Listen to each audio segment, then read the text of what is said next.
Dr.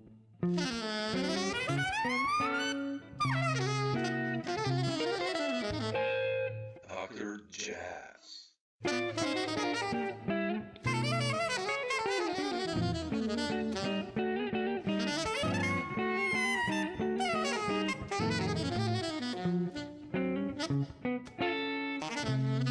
So I remember what the tune was that Abby sang. She sang "I Should Care," Oh man, yeah, I and love that one. Dewey decided he wanted to play it.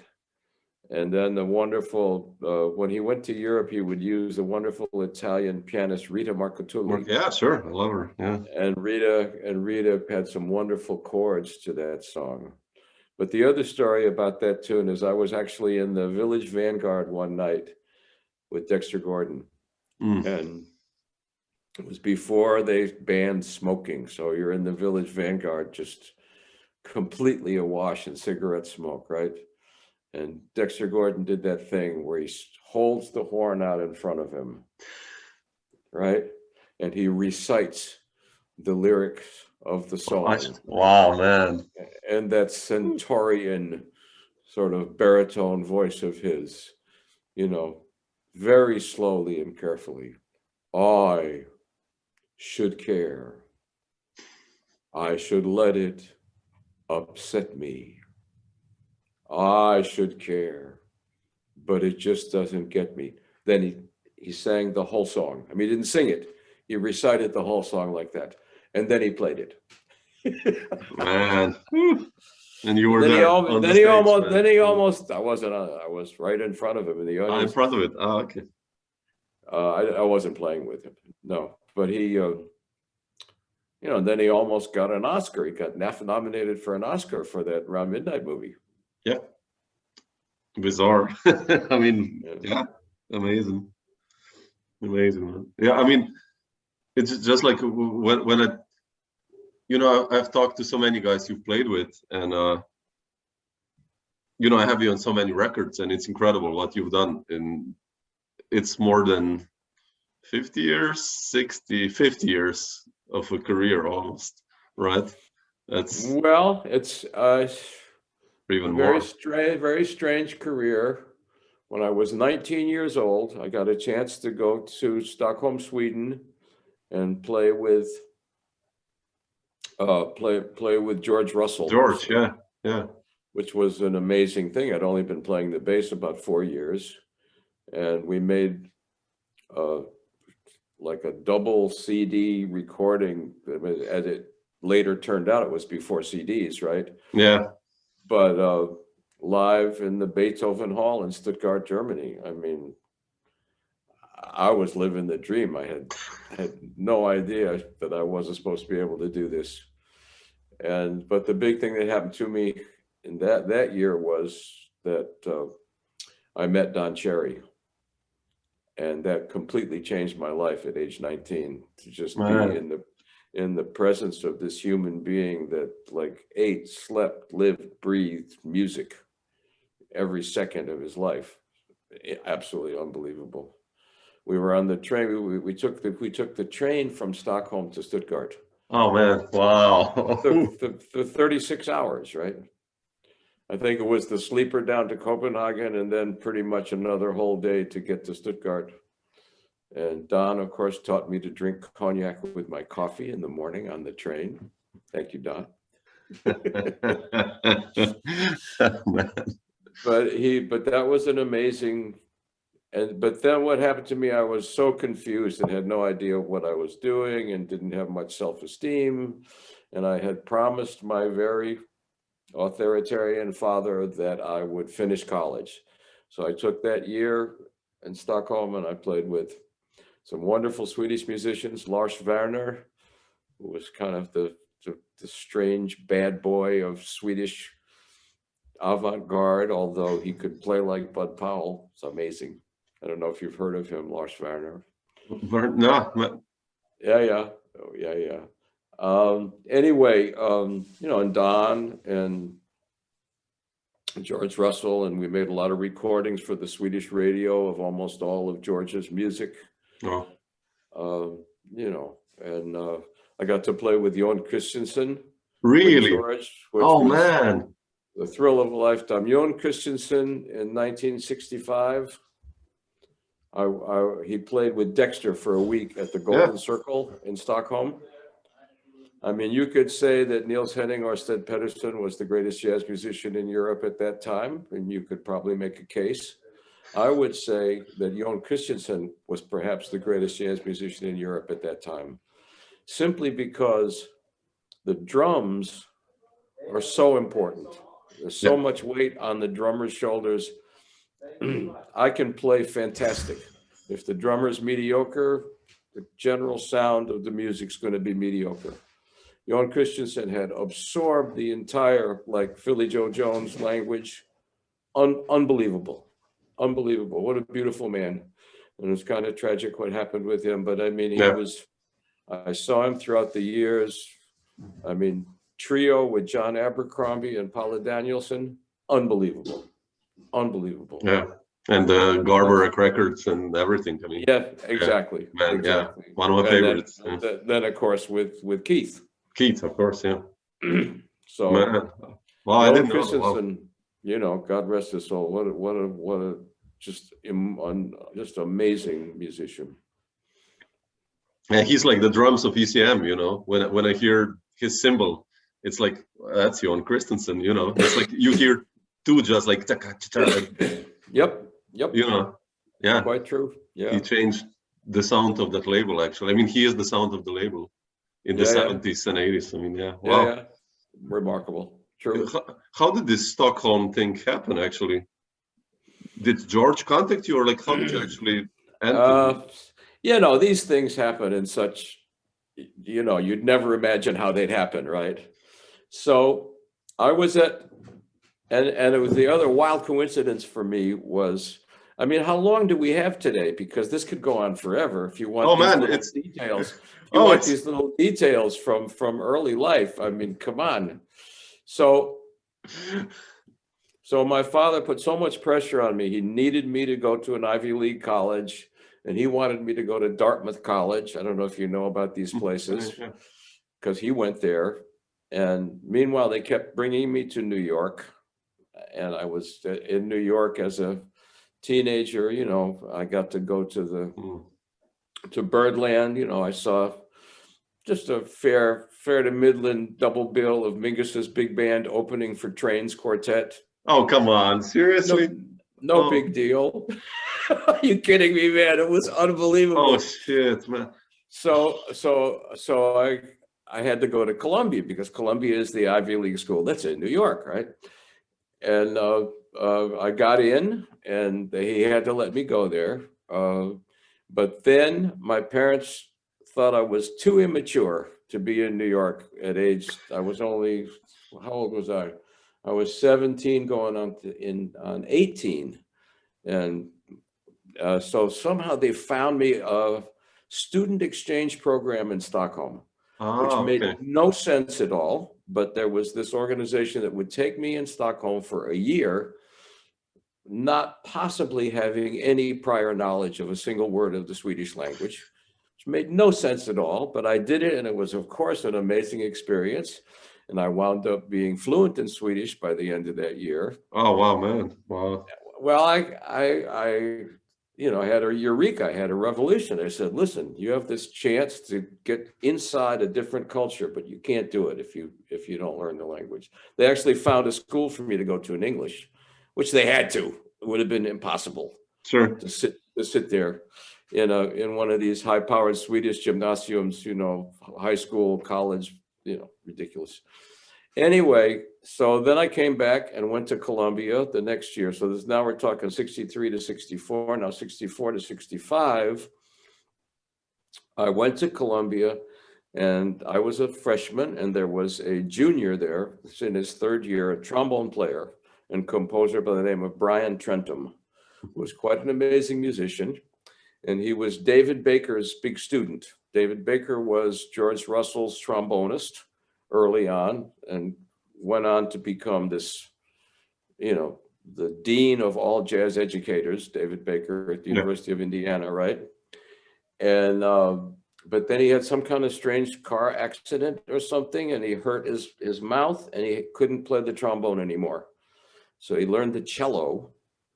And Brian, this trombone player, who was David's student, was so good that he got the job with George.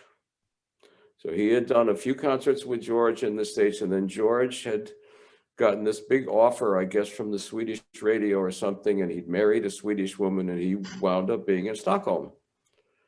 So when we finished, so that freshman year, we had a band, and we went to a few of these intercollegiate jazz festivals, and we won 2 of them. We won Villanova and we won Penn State.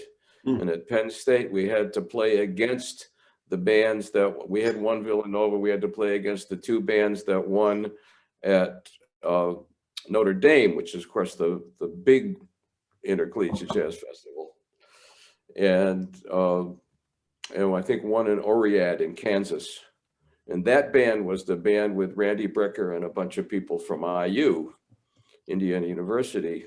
Anyway, we beat them. We won the playoffs.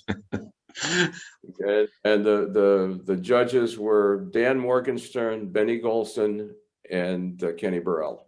Oh, wow, man. Got a chance to meet Benny, who I've later gotten a chance to play with a few times, which is just a thrill of a lifetime.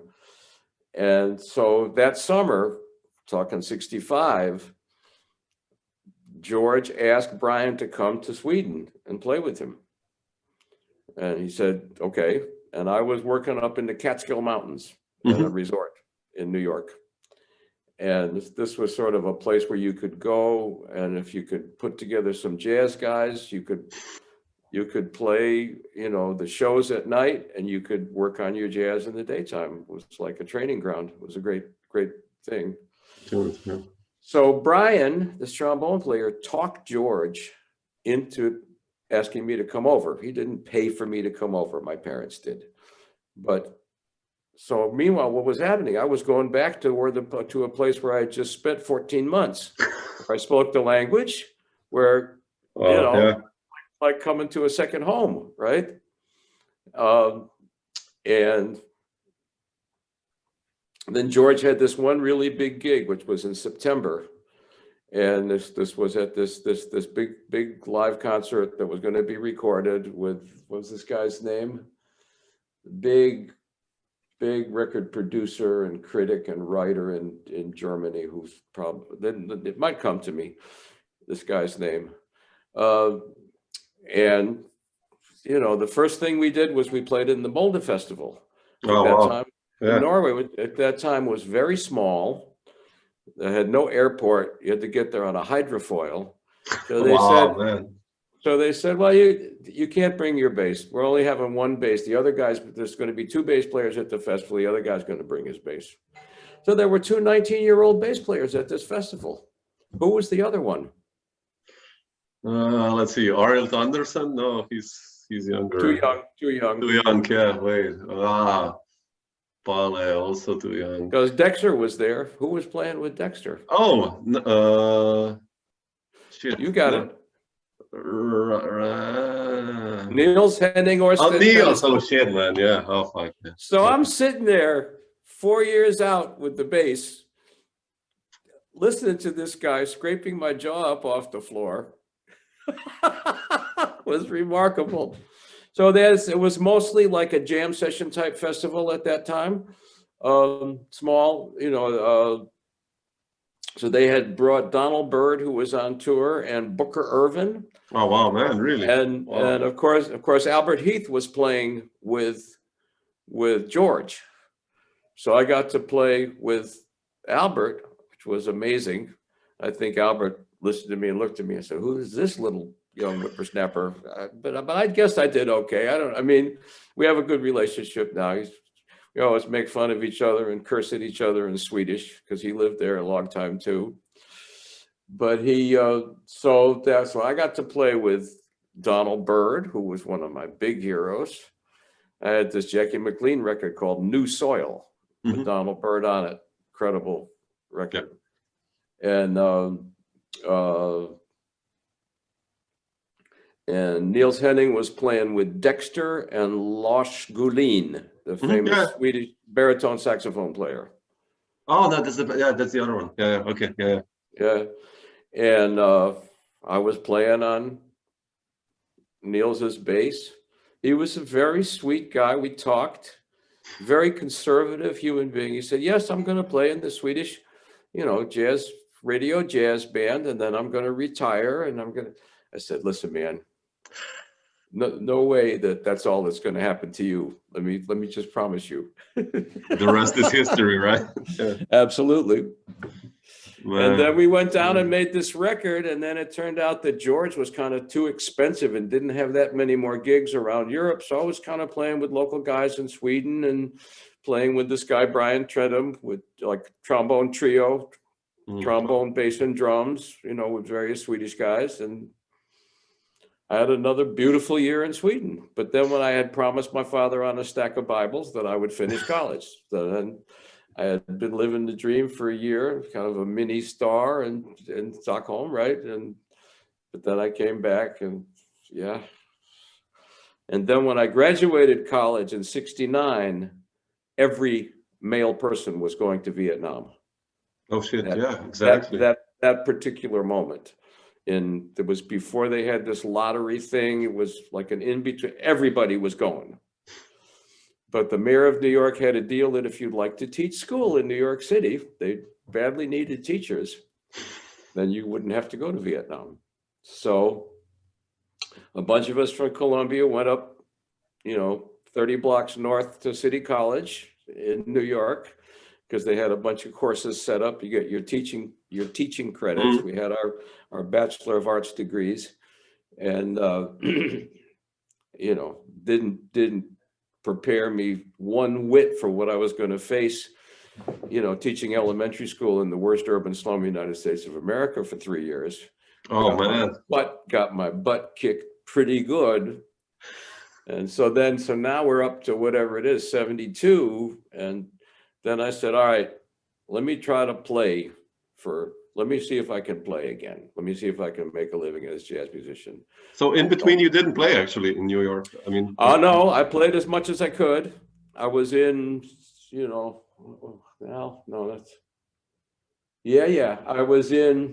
I was in Dave Liebman's first band. Really? Yeah, Dave Liebman had a band with Randy Brecker and a piano player that wound up going out to the West Coast named Mike Garson. And a drummer from Queens that wound up dying. Lonnie Rutstein was his name. But we won some competition and we got to open for Elvin's trio at what's it called? Not Carnegie Hall, but one of the small venues one of the small theaters that does concerts in Midtown. It'll come to me. And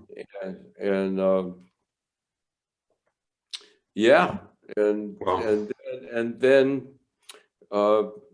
Dave put together this organization with Richie Byrack and Bobby Moses and a bunch of people called Free Life Communication. And he got a bunch of grants from New York State to put on concerts. We actually had a venue in Midtown. And so I was busy teaching. And the first year I taught, they kicked my ass so bad that I almost, really wasn't playing for a while. But see, I could go up to the Catskills on the weekends. Yeah. And I was with a bunch of guys that wanted to play jazz, late at night and in the afternoons. And so kept my hand in, And then Dave Holland had just arrived to play with Miles. And so in the summer of 1990, after I had been, put through the ringer trying to teach, I said, I was single, right? I didn't have any expenses. I had the money from teaching. You had a salary, right? So I says, and Dave was thrilled to have me as his first student. Oh man, how was that like? That was crazy. Each 1 hour lesson was 3 or 4 hours long. And he was so into everything and showing me a million things and talking about a million things. But my nerves were so shot. He and Chick were doing Scientology and macrobiotics. I was completely, I couldn't focus. I couldn't practice.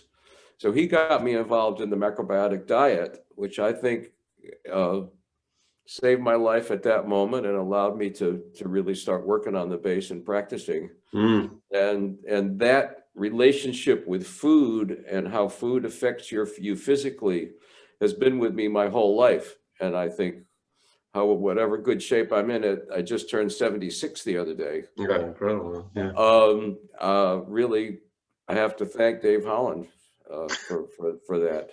So there was a loft building on 19th Street, which I think has recently been torn down. Liebman had the loft small, like three 2,000 square foot lofts. Liebman had the one on the top floor, and at that moment, Dave had the one on the second floor, and Chick was on the first floor. Man, your Liebman told me about that, man. Yeah. Man, I wish I was a fly there, like. Yeah, and Chick was running around New York all dressed in these white guru outfits and playing with Miles and, practicing, incredibly difficult classical music in the daytime and God knows. But just having that experience with Dave, that brought me back into it, and then I taught for 2 more years. I had to. And then for whatever reason in summer 72, I knew that I wouldn't be drafted. I wouldn't be sent to Vietnam. I don't remember exactly how I knew that, and then I was with some young guys, Billy Mintz. Oh, really? Yes, sir. I love Billy Mintz. Yeah. Billy Mintz. We were in this little trio with a wonderful piano player named Mitchell Kerper, who had these recurring brain tumors and has been gone for a while, but a beautiful player. And then we went out and played in like on the Blues Brothers, where they go to find the band and they're playing in the Holiday Inn. Yeah. We did that for about 1.5 years, just with a singer and piano trio. Wow. Driving around in a big van, spending about a month in each place. Wow. You had to buy these big Shure columns and a Shure amplifier. Like you had to be completely self-contained. Sure. Sound system, all your instruments and amps and everything, right? That was with Billy. And I'm still in a band with Billy today, Feathery, Lena Block and Feathery, with Russ Lossing and Billy Mintz. Really? Oh man, beautiful. Know that. I mean, I don't know if you know about that record. It just came out. No.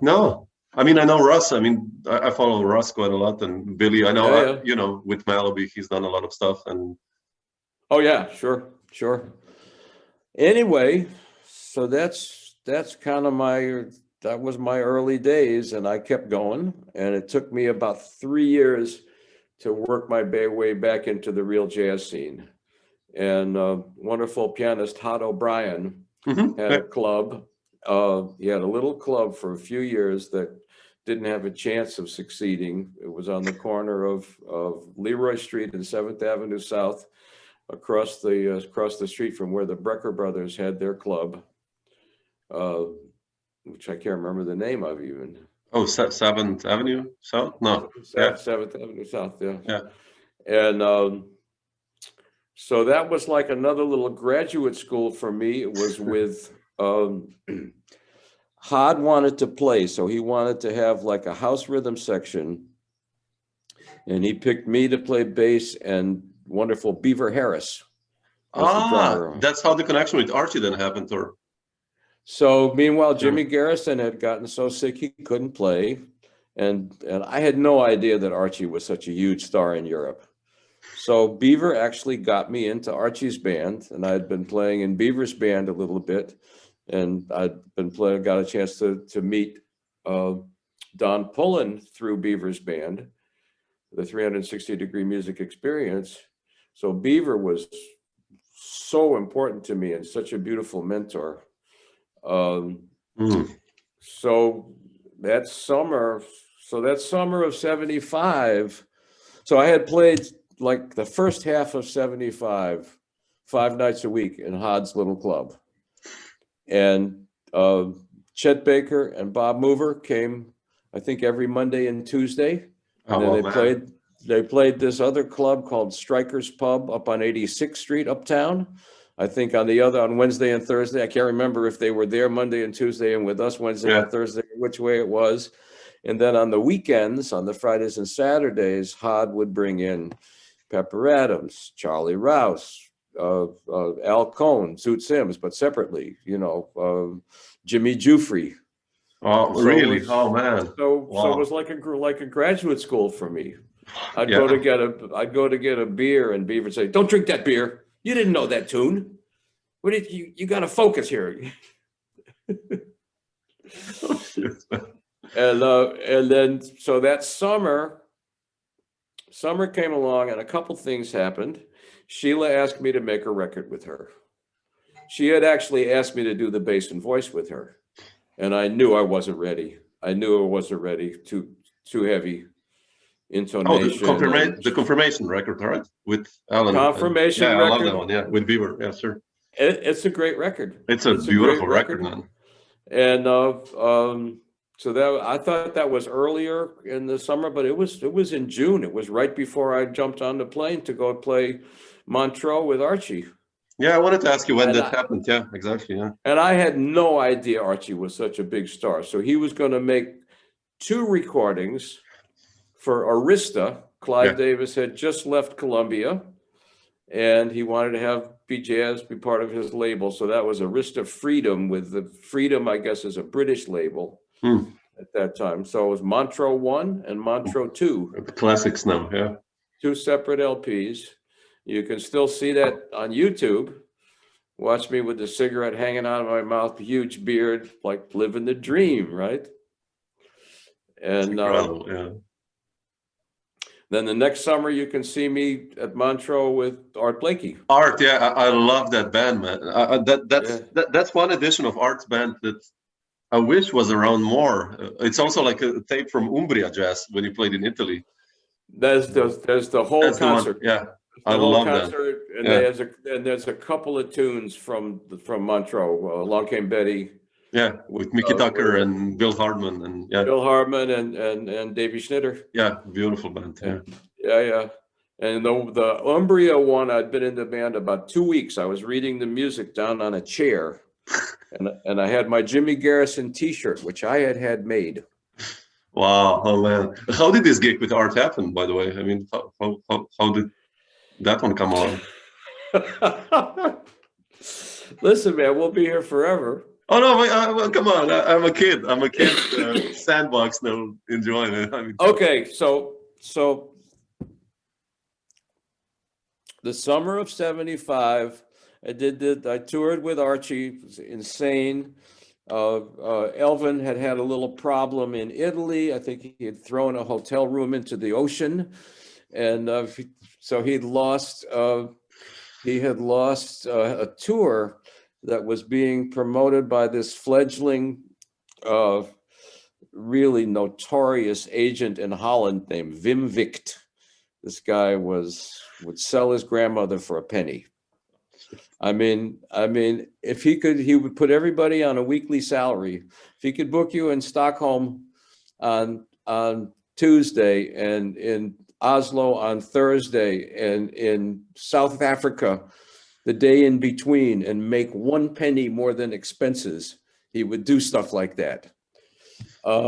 Anyway, so Archie's, he's a little spacey. So we had the Montreux gig, and then we didn't really have any other gigs until we were supposed to do the Umbria festival, right? Which had a different format at that time. It was free. There were 20,000 people, going from town to town. They had it in a different town every night.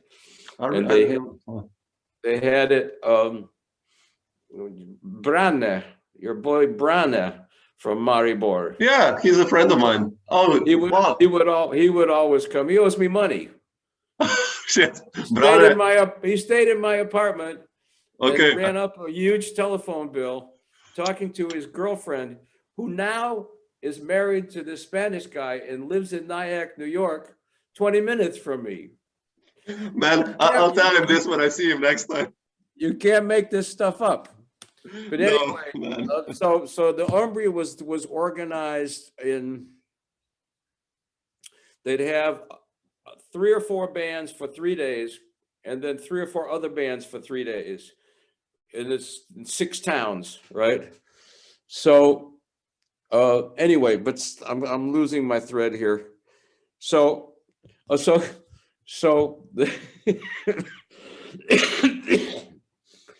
so Vim got in touch with Archie and had Archie do Elvin's tour. And the beginning gig was a little tight. They picked us up at 6 o'clock in the morning in Montreux, Switzerland, and drove us straight to the BIM house in Amsterdam. Are you serious? Oh man. In 2 different cars.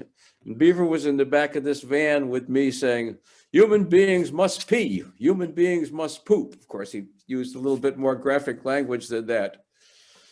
And man, and I was like so green. This was all new to me. I mean, I didn't think jazz could have audiences like this. I didn't know that, you know. We got to the BIM house an hour late. I mean, packed. I mean, you couldn't move. A couple guys had to put the bass over our heads and like push through the crowd somehow. And you know, and it's like, that's incredible. Yeah. It was, you know, I was completely like this huge amplifier. I thought the bass sounded terrible. And I was like, you know, and then we had we did most of the gigs. I think we missed 1 or 2 of them. We did most of the gigs that Elvin was supposed to do. And then it was time for us to go to Italy. And then we did the south of France. We played a concert on stage there in Antibes, right? Mm-hmm. Yeah, definitely. Yeah. And we opened for Frank Wright and Muhammad Ali, this with Bobby Few, this crazy band, very avant-garde band that was so popular in France, talking 75, right? Mm. And Frank Wright chased Beaver around because the funny thing was with Archie, suddenly Archie he really wanted to learn to play bebop. So he was playing much more inside. Oh, wow. Okay. And so we played this concert and Frank Wright is chasing Beaver around all night after the concert. You guys are traitors. What are you playing that old music for? On and on. And that was that summer. Then the next, so you asked me about Blakey. Yeah, So how did gig happen? Yeah. So the next summer, Archie bought us 3-month train passes. Now, I don't care who you were. I don't care if you were Dizzy Gillespie or Stan Getz or who the heck you were. Nobody could work 3 straight months. I mean, just the scene wasn't that rich, you know. So I'm in Paris with Archie. We're running around doing different things. Everything's cool. And I get a call from Wim Vicht, the promoter, who wasn't booking all of Archie's gigs, but he was booking some of Archie's gigs. Because Archie really had a promoter in Paris, great guy who passed away also. I can't think of his name. I'll think of it. Anyway, so Vim says, how'd you like to play a couple days with Art Blakey? I said, is the bear Catholic? You know, so I hopped on the train and I met, so he had lost in transit in the UK, he had lost Mickey and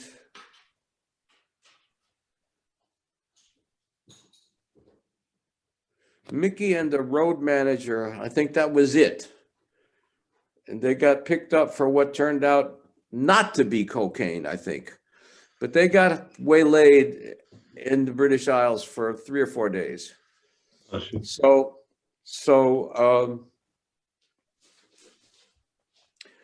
there used to be in a little town in Belgium called Heist-Optenberg. There used to be a jazz club in a meeting room above the police station. And and that's where the first gig with Art was. And I didn't know the music. I didn't know anything. I don't know how I played those gigs. And on the way to the bandstand, he puts his arm around me before we'd played a note. I didn't even know him. Put his arm around me and said, I heard about you, Cam. I want you in the band. Oh, wow, man. So, I mean, I guess there was a period there where I was sort of the new kid on the block. You know, then it wanes, but another new kid comes on the block. But then I think we played a concert in a museum in Munster. Mhm. So he and I were the only people that had train passes. So I got to ride from Belgium to Germany with him. This guy regaled me with his life story. If 7% of it was true, I'd be amazed. But it was just like I was a complete. Oh, man. If I would have had a tape recorder for that would have been a priceless thing. He was like, you know, he was in the steel mill in Pittsburgh working with Tommy and Jimmy Dorsey. You know, he was playing in the movie theater before Errol Garner took over, right? On and on, all these stories, Blakey. Amazing. So I was thrilled to be a messenger, and there was actually one bootleg that was done, and then these videos that are there. I tried to get paid for that Umbria video. We never got a nickel. Sure. Yeah. I went crazy. It's a George Wein tour at the Umbria Jazz Festival, recorded by Italian national television. Right. Yeah. Yeah. I couldn't get a nickel. I couldn't get the band paid. We were back in New York. The company that had them, but they took it off the market in the States.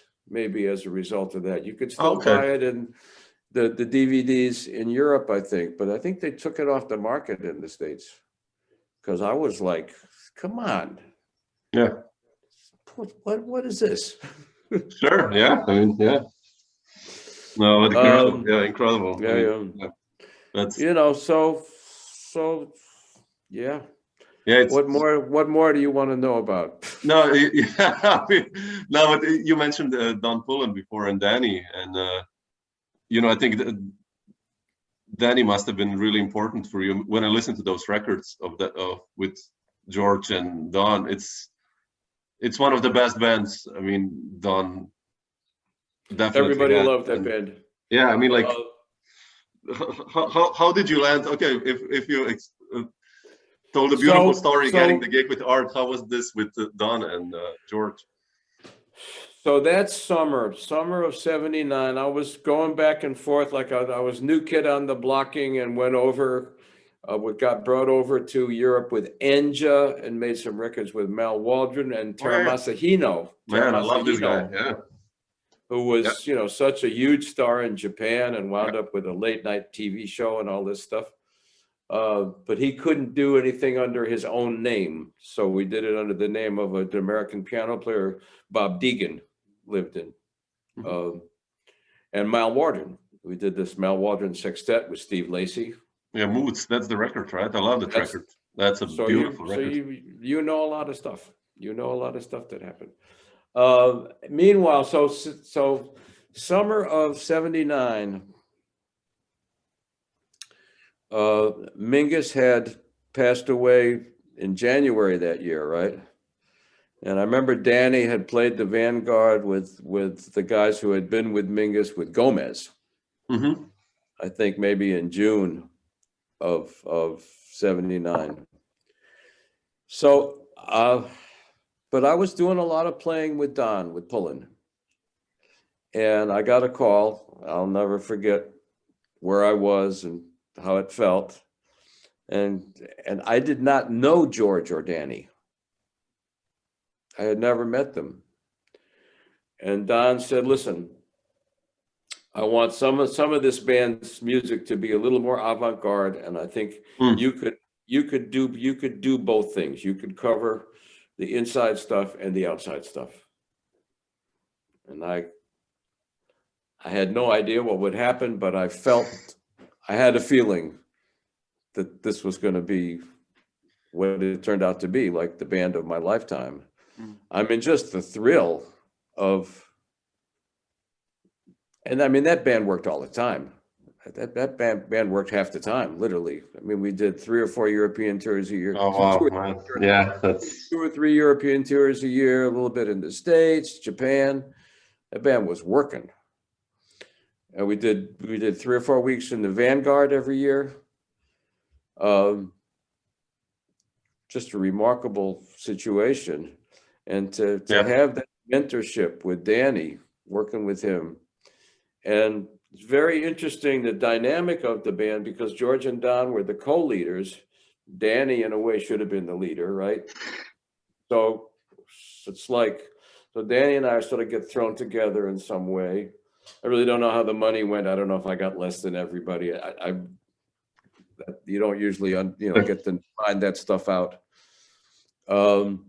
But I got paid well, and we made lots of records and very exciting. And then Dannie was such a beautiful man, even though he was, really probably one of the most unhealthy people I've ever been around. He was, drinking a lot of scotch. He was cocaine, whatever you had, a little heroin here and there, and skinny as a rail. Claimed he never slept, running around all the time. He was such a beautiful man and so musical, and talking to me about, you're not understanding this thing. I can't really explain it any better in words. You got to listen to me, and just like really mentoring. And then he brought me into his band. Yeah, I know. Yeah, with Jack Walrod and Ricky Forter. I love those records. That was the first one. That was the first I love one. that. And then it was another trumpeter with Bob Berg. Then it was then Jack brought Kenny Garrett into the band. Kenny's first tour ever. Oh, really? I didn't know that. Oh, wow. Yeah.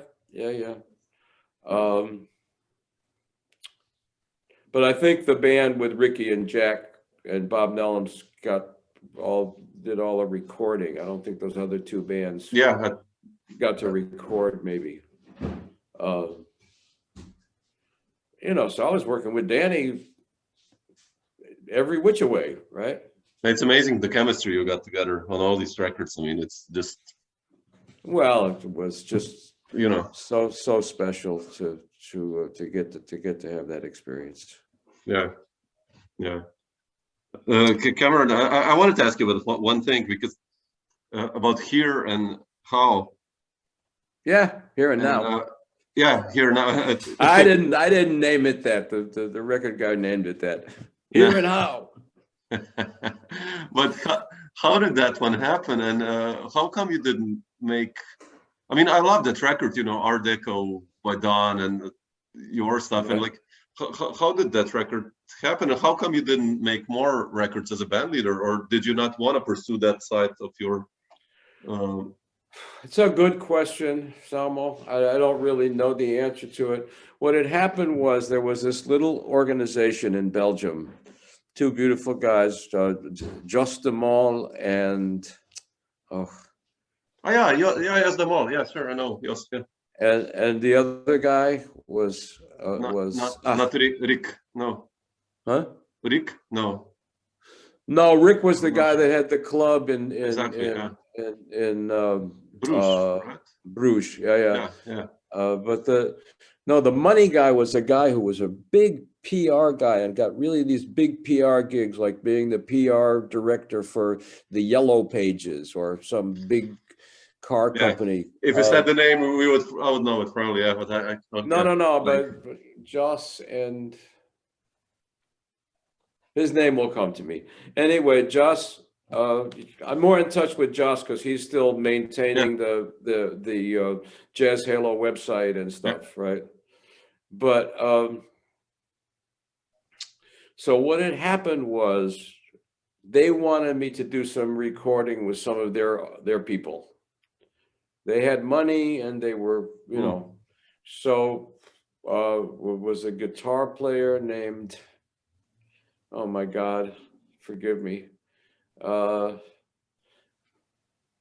Gilbert Isbin. Oh. That was the first record. Yeah, you probably wouldn't know. And then there was a percussionist, another Belgian guy. So I was making records with them, and then they invited me to lead a record. And that's how that happened. Oh. And they wanted me to get 2 CDs out of 3 live 90-minute sets in 3 different venues. And the smartest thing I did was to get David Baker to come and record it. What a great engineer.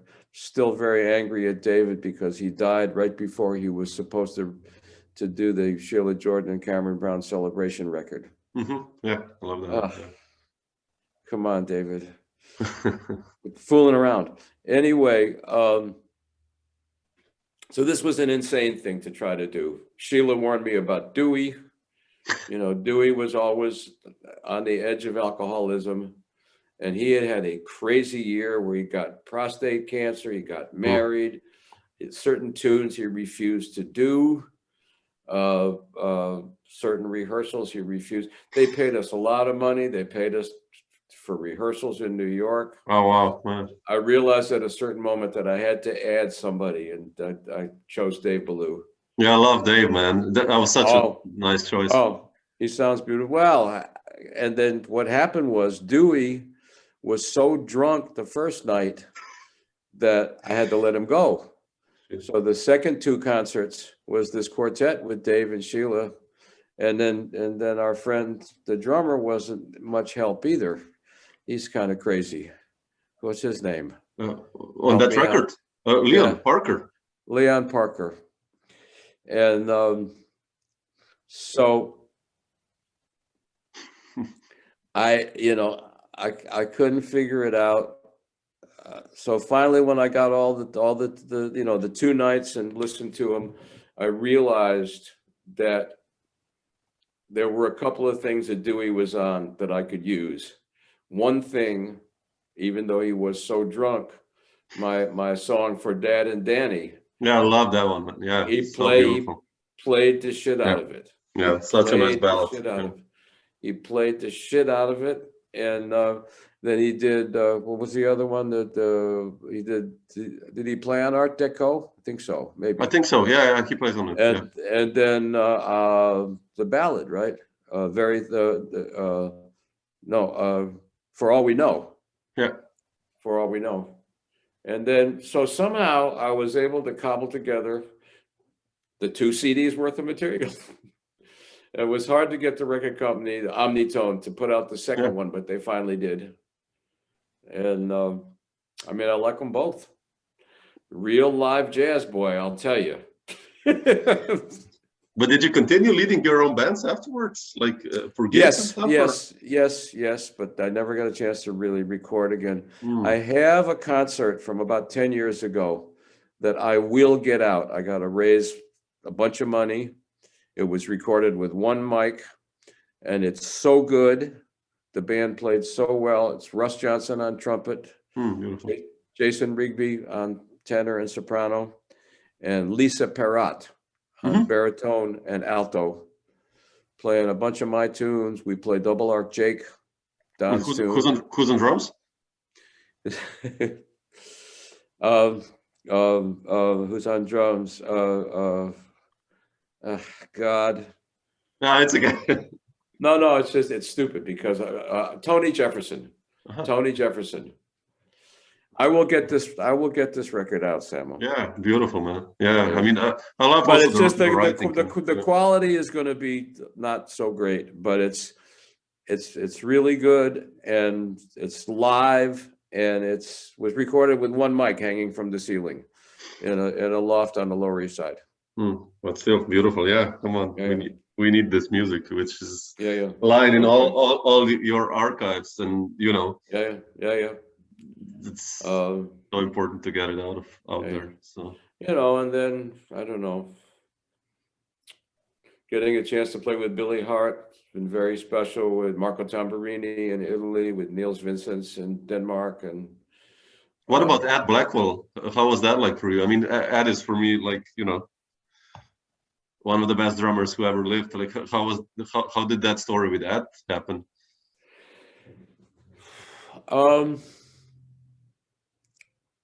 So I knew Ed a little bit. I got a chance to do a week at the Vanguard with Don in the 80s, with Carlos Ward and Blackwell.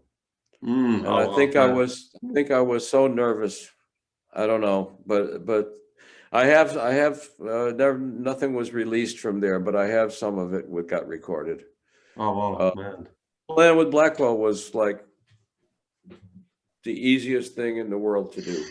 I mean, just such a master, especially fast. You could play so fast, so relaxed. Yeah. And he was just a beautiful man. We did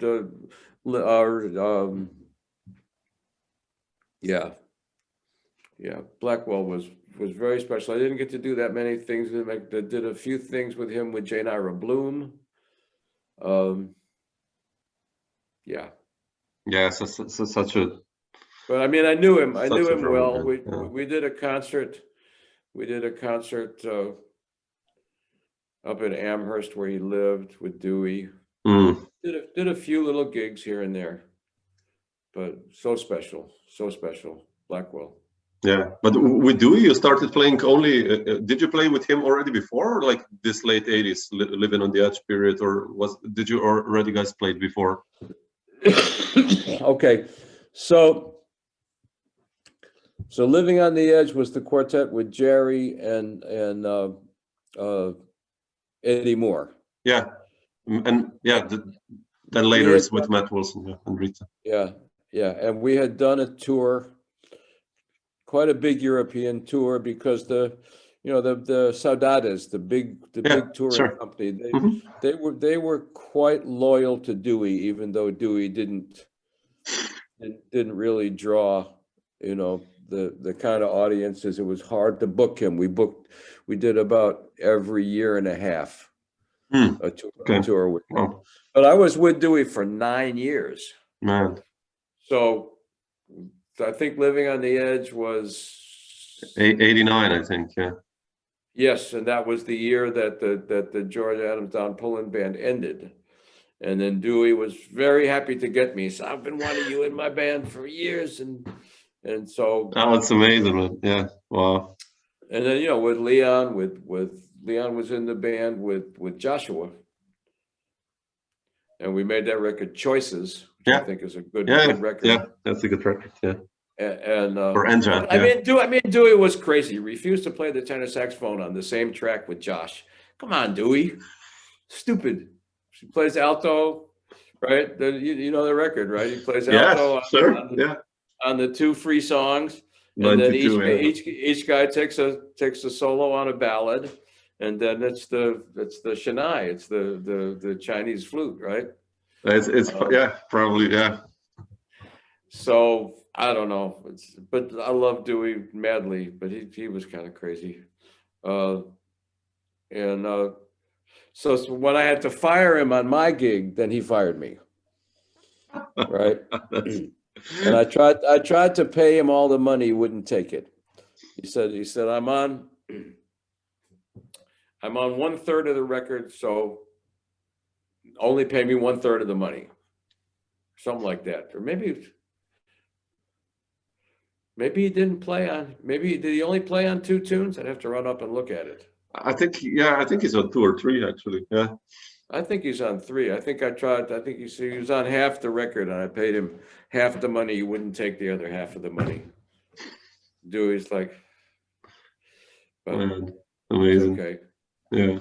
Okay, it was okay. Yeah. But Cameron, not to take more of your time, I just wanted to ask you. I watched the other day on YouTube. You know, nowadays it's in a way it's great, but like you said, yeah, it's also footage comes on YouTube.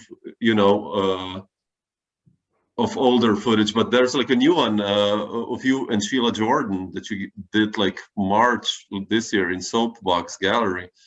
Yes. And it's just incredible. You two together, and I wanted to ask you. Actually, I don't know if you can find it because they only keep it up for a few days. Yeah, I watched it like when I don't know when I watched it, but I remember I watched it. So but we did another one on July 1st. That's better if you can. I'll have to check it out. Okay. It's amazing. Well, I'm so thrilled to get a chance to be with Sheila. She just turned 93. Yeah. Actually, Samo, okay, here's one. Maureen's Jazz Cellar, Nyack, New York. Write this down. Maureen's Jazz Cellar, Facebook page. Is there something? There is a full hour concert. The first thing we did. Okay. The first thing we did back after you know. Yeah, this COVID lockdown. This is January 30th or something like that of this year. Oh wow, super! Thanks. I'll definitely check this out too. And it's, you know, handheld. The video is not anywhere near like the video of the Soapbox, but was the first time Sheila started doing Lush Life. Wow, really? Oh man, seriously? Wow. So, but yeah, the March thing, I wasn't as happy with the sound of the bass. Then we worked on the sound of the bass for the one in July, and I felt like the blend of the voice and the bass was much better on that one. But I don't know if they'll give it to you or let you hear it. I have it. I don't know if there's some way I could share it with you because they give it to the artist. Oh man, I'd love to hear it. If you can send it like via WeTransfer, just for me to listen to it, you know. We would have to do that on the telephone. You'd have to like walk me through it. Okay. That's how bad I am with the digital shit. Okay. Well, come on, we made it up to here, so that's good. Yeah, but I just wanted to ask you, when was the first gig with Sheila? And you remember that one actually? Because like bass and vocals, that's more intimate. It cannot get like music-wise. It's incredible. When was the first time you guys played together? You have it. 75, like, or even before, like. What? When was that? So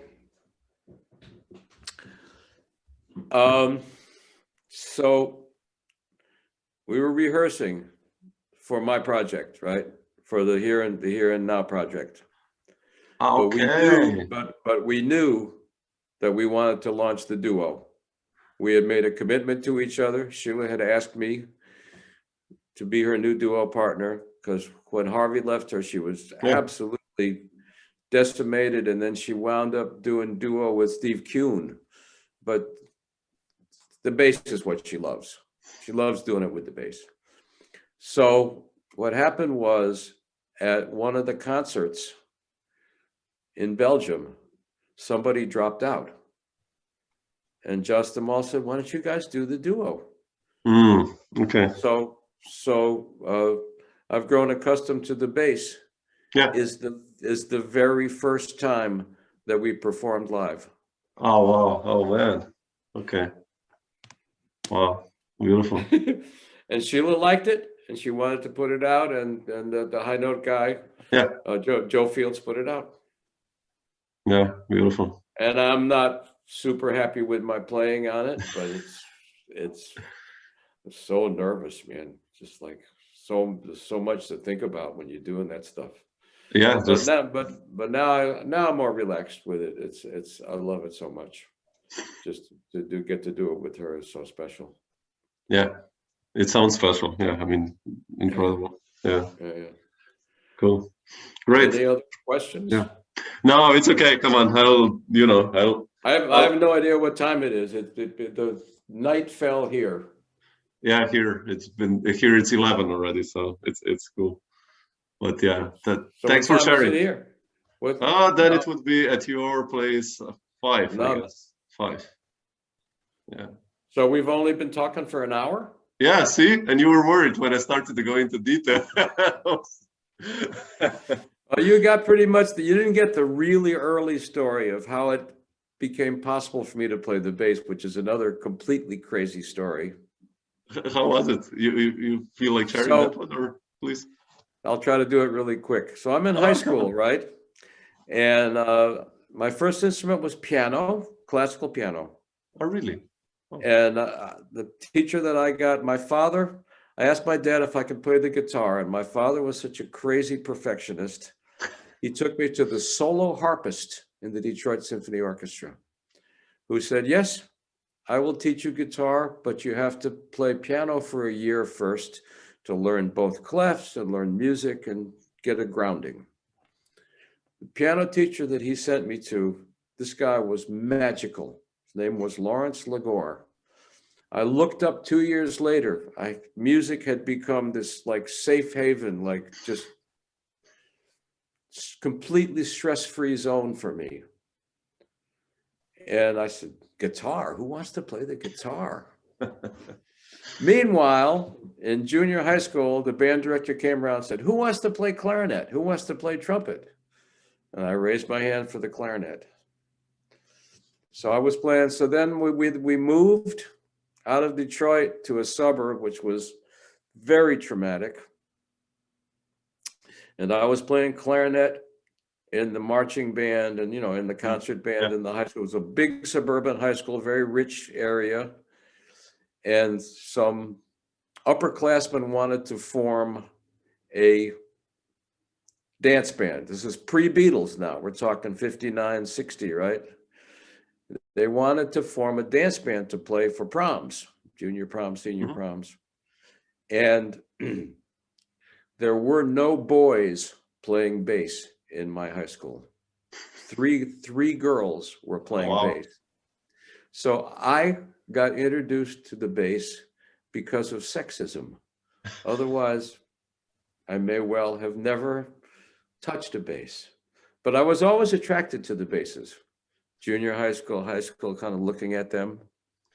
And my first bass was a bass made out of sheet metal, painted brown, tin, with, you know, wooden bridge and wooden neck. But yeah, and I still have they probably disintegrated, but I have recordings of me playing that, and I'm swinging, man. But you can't really hear any pitches because nothing really vibrating, right? And so by the time I was a senior in high school, I was going to the club watching Paul Chambers, and it was like going to the club watching Jimmy Garrison. I didn't understand what Coltrane was doing. I didn't have a clue. I was mesmerized by the interaction between Jimmy and Elvin. It was about the rhythm, man, right? Because my parents, I didn't hear any modern jazz until I was maybe 14. But I heard a lot of Louis Armstrong. So I got the real deal. Yeah. No, but yeah, that you got to see Coltrane. I mean, that's already, yeah. So by the time I was a senior in high school, I was playing bass in the orchestra, completely self-taught the first 6 years. Oh. So playing bass in the orchestra and clarinet in the band. And I beat those 3 girls out for first chair in the orchestra. And I had a pretty decent like school bass then to also play on. And then I bought my first bass 6 months into that first year in Stockholm for $200, a German plywood bass for $200 in Stockholm. Amazing, man. Wow. Yeah. Well, so, you know, life is wild. Yeah, it's incredible. It's just like, I like the other day when, you know, I was checking out the drummers who you played with, and it's just, you know, I think it's everyone almost. No, I missed. Alvin, did you ever play with Alvin, by the way? No, but every time I crossed paths with him on tour, he would crush my ribs. Alvin give you a hug that you don't forget. Oh, sure. Such a beautiful man. I mean, so I didn't play with Alvin. I didn't get really a chance to play with Billy Higgins. Oh, really? I know. Oh, wow. Okay. No, I really didn't get a chance to play with Billy. But then when I would see Billy, he would look at me and say, Rangoon. Like the last time we saw each other was in Rangoon. Because he was with, the whole 80s, he was with Cedar. Yeah, exactly. David Williams. I have a Yeah. big poster on my stairway with the concert with Cedar's trio and the quartet. Wow. But yeah, I mean, I got a chance to play with, just totally blessed. Yeah, beautiful. I just made a beautiful record with Billy Hart, a piano player from Detroit named David Janeway. It's a new steeplechase record. Check it out. Really? Oh, wow. Beautiful. You and Billy. And wow, amazing. Okay. Really nice record. Really nice chemistry with the three of us. Okay, I'll check it out. Yeah, beautiful. So by my new records that came out were that record and this the Climbing Rose of Lifta with the Feathery, Lena Block and Feathery with Billy and Russ. Okay, I have to check it out. Beautiful records. Super.